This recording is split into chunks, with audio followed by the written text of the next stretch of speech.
What types of licenses approvals are required? The following licenses approvals are to be obtained for setting up a packaged drinking water plant in India. Small Scale Industries Registration, IC Certification from Bureau of Indian Standards, BIS. Pollution Control Certificate. Water Test Report from an authorized laboratory of raw water.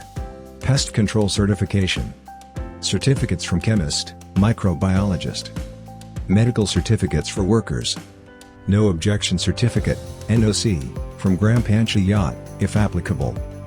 Registration of Trademark. Documents related to ownership of land/lease of land for setting up the plant. Memorandum of Association of Companies/Partnership Deed, if applicable. Electrical Load Sanction. Sanction Layout Plan.